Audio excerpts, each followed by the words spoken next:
Hi, it's Jay Billis. You're listening to Holden's Take.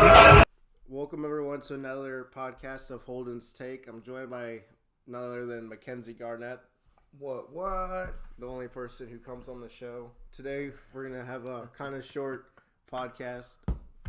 That's what we say every time. Yeah, that's what we say every time, but it always be like 50 minutes. But we're going to talk about Antonio Brown to the Raiders, Le'Veon Bell to the Jets, and just expectations for those teams and just off-season moves.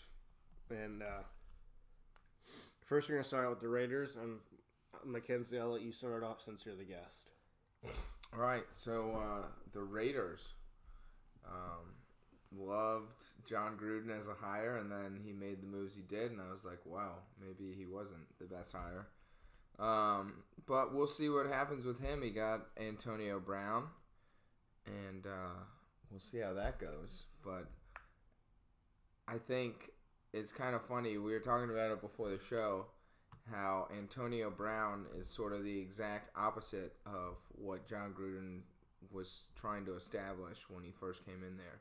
Like, not having a character and, like, building around a whole team. And then he brought in the loudest mouth, biggest character, but a great playmaker.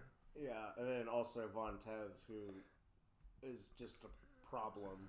Yeah. But he also cut Marquette King, Who's the best? Marquette King was like the best punter. And he did his awesome dances. Yeah. Besides Pat McAfee. Pat McAfee and Marquette King are the best punters of all time. Just like likability. No one hates punters. Punters are people too. Still not as cool as kickers. Kickers are cool, but they choke a lot lately. Yeah, that's true. Cody Barkey. Yeah.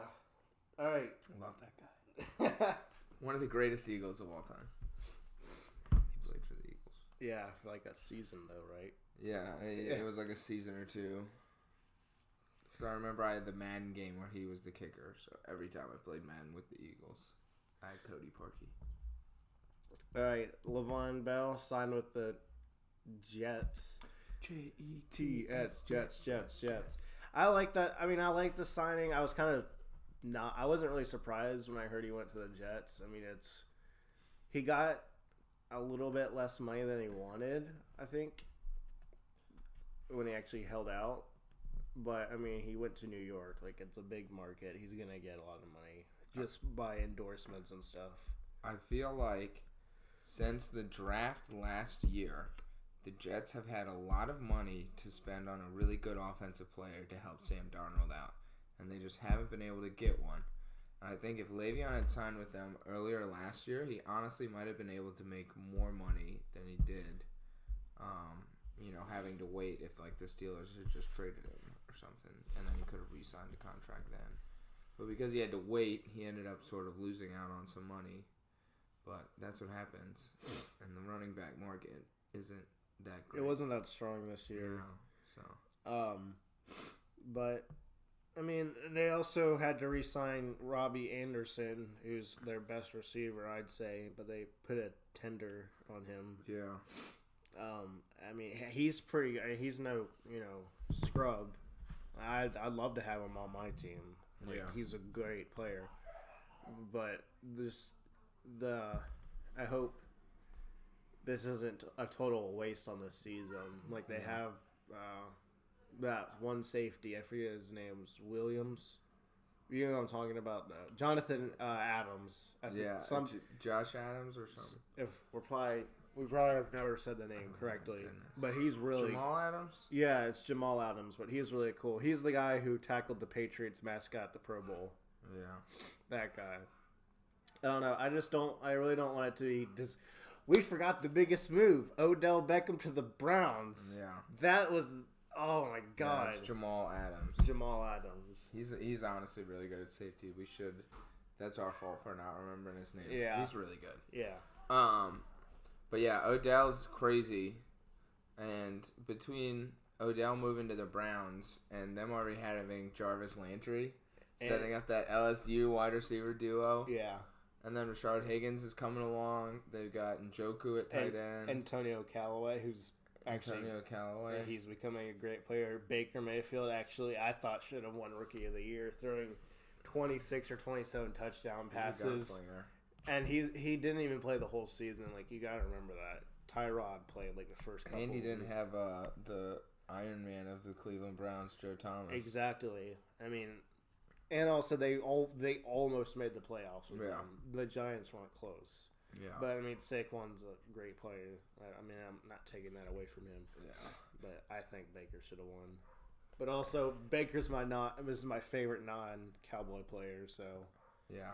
I have a little bias for him. Yeah, the Browns will be interesting next year because they have all the talent. And they got Kareem Hunt, but Yeah. he's going to be out for 8 games. But they're fine at running back, it seems like. I feel like they'll trade Duke Johnson or someone. I've thought the same. I thought they might have traded him to the Eagles, but after the Eagles signed Jordan Howard, I didn't think that was as likely. You guys get everything. You guys are just getting cap space from nowhere. You guys sign all these big name people. Yeah, Howie Roseman, I don't know how he does it. He's like a magician. I don't know, like, honestly, if it's something shady, because it's always like, at the end of the year, it's always like, the Eagles have the least amount of cap space in the league. And then you guys had like $6 million, I thought. And then it's like, Howie Roseman made some moves, and now they have $12 million in cap space, and it's like, okay, that's not bad. It's like, Howie Roseman made some more moves, and now they have like $25 million in cap space. I'm like, what? How did that happen? Like, what moves could you have possibly made with the entire, like... How could you move those many, like... How can you move that much money with not bringing on bigger contracts? You know what I'm saying? Exactly. I guess if you're going to trade a player with a big contract, you're more than likely going to get someone back with a kind of bad contract as well. Yeah. But it's just kind of crazy because... You guys brought back Jason Peters too, right? For another year? Yeah, I believe so. Hey, it's Maddie. Maddie like a Lukey. I got a tummy ache. You got a tummy ache? I'm sorry. This is the tummy ache segment of the Holden's Take podcast. Where Maddie has a tummy ache. Where Maddie has a tummy ache. But it's okay, because she's a big girl. No, you're not a big girl? Let's go upstairs. Okay. Bye, Maddie. And that's the end of the tummy ache segment. I was challenged by Mackenzie Garnett's brother to at least do 3 segments. That was the first one where we have a tummy ache. Well, one last thing on the Browns. Their defense is stacked now, also from recent drafts and different things they've done, and free agent signings like Jamie Collins. Yeah. So I think they're gonna be. And who? Denzel Ward, I think his name is. Yeah, that's the guy they drafted last year. Yeah, good cornerback. They had to trade Peppers. But I mean, Peppers was good. Yeah. But to get Odell, I would have done that without a doubt. And you know they're not bad at safety. They got some other guys, but they've really got a good defensive line. I think a front seven. That's I think good. Danny Shelton. I don't remember either if Danny Shelton went to the Browns. They got someone else in free agency. I know they traded Emmanuel Ogbah to the Chiefs. I think they got someone else on. Anyways, the Browns are my favorite to win that division right now. Big Ben can throw 5 interceptions, and he can't throw 5 touchdowns without Antonio Brown. I know that's a lot to say, but he also lost Vance McDonald and Jesse James. So I don't know who he's throwing to a tight end. And then James Conner will be good. Their offensive line isn't bad, but Juju's a good receiver. They got but Sheldon they'll need Richardson. more than that. The Browns got Sheldon Oh, Richardson. yeah, that's right. That's So yeah, I think the Browns are poised to win that division. Oh, I think they are too, and I think this is, and there's a lot of pressure on Baker now to win it because I think any quarterback in the NFL would trade to have that offense. Yeah. I mean, the offensive line is young, but it's getting really good. Yeah. I mean, you have Duke Johnson, who is a guy who can catch the ball. Yeah. You're gonna have Kareem Hunt back. Who's the other running back?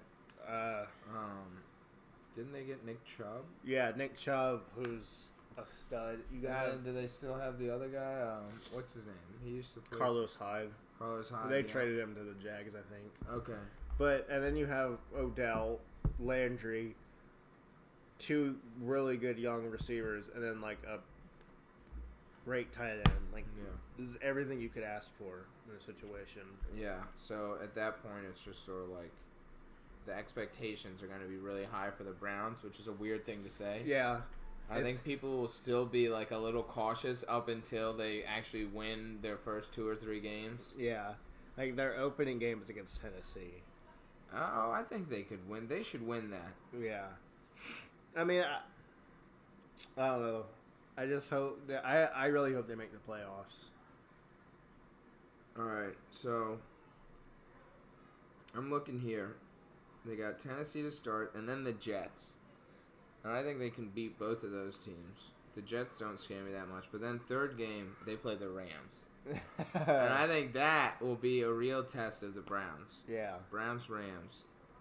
September 22nd, 8:20 p.m. And the nighttime game. That's high. But then, yeah, they play the Ravens and Niners and Seahawks and the Patriots. But, I don't know, that Rams-Browns game, that seems interesting to me. Yeah. Now, I want to touch on one more topic. Russell Wilson signing that huge extension. Yeah. $65 million guaranteed. I remember when I went to bed that night, it was like, Russell Wilson won't sign after tonight. I got a Bleacher Report update, and I was like, oh, crap. Russell Wilson is not going to be with the Seahawks this year if he doesn't sign this contract tonight. And I was just going crazy, and I woke up in the morning, and then they said they had signed. And I looked at the price, or the total amount he was getting, and it's just insane. Highest paid player right now. I mean, if you look at it this way, I think Russell Wilson deserve all that money, and here's why.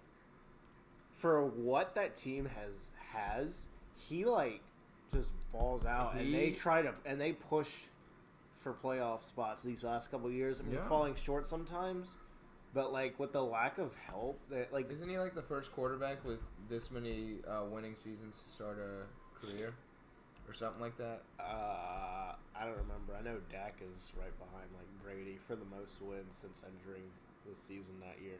Yeah, but I think like in terms of win-loss, I know what you mean. I think he's like third or something, top 3, I think. But I mean, for what the. And then, like, losing the Legion of Boom, that falling apart. You have Tyler Lockett and Doug Baldwin. Doug Baldwin's not the same. Tyler Lockett is okay. I mean, he's not amazing. He's not bad. He's pretty good. And then Chris Carson. Mm-hmm. And you don't replace Marshawn Lynch. But the video he posted on Instagram when he got signed was so funny. It was him laying in his bed with his wife with chains on. Hey, Seattle. We got a deal. Go Hawks. Go Hawks. He has like 4 chains on, and that if you make $65 million guaranteed and then 106 or something, like you could. Sorry, I was just looking it up. Wilson's the only quarterback to win 10-plus games in each of his first 5 seasons in NFL history. Oh, so I mean, he definitely deserves it. But, yeah. I mean, just that amount of money is insane to even comprehend, especially with a superstar wife like that. Yeah. Who I think her net worth's like $2 million. It's sort of like a Brady and Giselle situation, except Giselle has way more than Brady. Yeah. Trying to think if we need to talk about anything else, but gonna try to wrap it up here soon. We got stuff to do. I got work. I'm sick. I never want anybody to get injured other than everybody who plays for the Cowboys, but I would honestly kind of love to see Jared Goff go out for a couple of plays and see what Blake Bortles can do with the Rams. He'll throw like past Brandon Cooks and it's 5 yards off and it'll be intercepted. Well, you know, Sean McVay, if he can turn Blake Bortles into something, then he's really the offensive genius that he gets pegged for. I guarantee you, Drew Brees is quivering his boots though right now about Taysom Hill. Yeah, taking over the starting spot. Taking over the starting spot? I don't know. Drew Brees is on the hot seat. I wouldn't say they go that far. I don't know. Drew Brees is pretty legendary. He's a Hall of Fame quarterback without a doubt. And he's been to the playoffs, and he would be in, I think, the last 2 Super Bowls if he hadn't gotten screwed. I'm tired of hearing about the excuse of the call. They had overtime, and he threw an interception. Okay. I understand where the argument is, well, if they would have called that, they could have probably scored with a field goal or something, and that would have never happened. But you had overtime. You literally had a chance to win, and you threw an interception. Yeah, I'll give you that. So, I mean, I don't want to hear complaining. No, that's true. But the year before was just like the biggest fluke ever. I And know. then this year, you still got to give him credit for that little bit of a fluke with the reffing. that game versus the Cowboys, with Cowboys' defense was like choked Drew Brees. That was great when he only had like 132 passing yards. Yeah, Drew Brees is a little up and down, but still, I don't know.